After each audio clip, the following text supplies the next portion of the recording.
ধৃত জঙ্গি যোগ মামলায় আরও একজনকে গ্রেফতার করল Bengal special task force team STF. Hamim মণ্ডলকে গ্রেফতারের পর তার মোবাইল ফোন এবং ডিজিটাল তথ্যের সূত্র ধরে ঝাড়খণ্ডের সাহেবগঞ্জ থেকে গ্রেফতার করা হয়েছে তার ঘনিষ্ঠ সহযোগী তথা বান্ধবী অর্পিতা সরকারকে।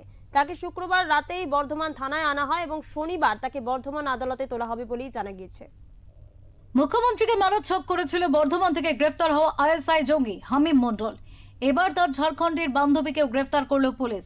এসটিএফ সূত্রে জানা গিয়েছে, বর্ধমান শহরের রেনেসা টাউনশিপ থেকে হামিম মণ্ডলকে গ্রেফতারের পর তাকে দীর্ঘক্ষণ জিজ্ঞাসাবাদ করা হয়। তদন্তে তার mobile phone, social media account এবং বিভিন্ন ডিজিটাল তথ্য খতিয়ে দেখার সময় অর্পিতা সরকারের নাম সামনে আসে।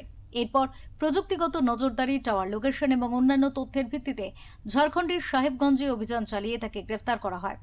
সূত্র মারফত জানা গিয়েছে, হামিমের সঙ্গে অর্পিতার নিয়মিত যোগাযোগ ছিল। সোশ্যাল মিডিয়ায় দেখা যায় হামিমের ইনস্টাগ্রাম অ্যাকাউন্টে বহু ফলোয়ার থাকলেও সে শুধুমাত্র অর্পিতার অ্যাকাউন্ট ফলো করেছিল। সেই সূত্র ধরে তদন্তকারীরা অর্পিতার খোঁজ পায়। এসটিএফ এর দাবি, হামিম যে জঙ্গি মডিউলের সঙ্গে যুক্ত ছিল বলে অভিযোগ, অর্পিতারও সেই নেটওয়ার্কের সঙ্গে যোগাযোগ থাকতে পারে। বিভিন্ন সোশ্যাল মিডিয়া প্ল্যাটফর্ম এবং মেসেজিং অ্যাপের মাধ্যমে সন্দেহভাজন গোষ্ঠীর সঙ্গে যোগাযোগ চালাতো। তদন্তে আরও উঠে এসেছে বলে এসটিএফ সূত্রে দাবি, অর্পিতাকে ব্যবহার করে তথাকথিত হানি ট্র্যাপের মাধ্যমে নির্দিষ্ট ব্যক্তিদের টার্গেট করার পরিকল্পনা করা হয়েছিল। এই ধরনের কোনো অপারেশন বাস্তবে কার্যকর করা হয়েছিল কিনা এবং এর সঙ্গে আর কারা জড়িত থাকতে পারেন তাও খতিয়ে দেখছে তদন্তকারীরা।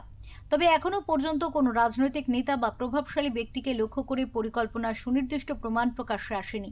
তদন্তকারীদের মতে, হামিম মণ্ডল এবং অর্পিতা সরকারের মধ্যে ঘনিষ্ঠ যোগাযোগ ছিল এবং বিদেশি হ্যান্ডলারদের সঙ্গে যোগাযোগ রক্ষার ক্ষেত্রেও অর্পিতার ভূমিকা থাকতে পারে। ধৃতকে জিজ্ঞাসাবাদ করে জঙ্গি নেটওয়ার্কের বিস্তার, সম্ভাব্য সহযোগী এবং ডিজিটাল নেটওয়ার্কের যোগাযোগের আরও তথ্য সংগ্রহের চেষ্টা চালাচ্ছে এসটিএফ। পূর্ব বর্ধমান থেকে আমজাদ আলী শেখের রিপোর্ট, ওঙ্কার বাংলা।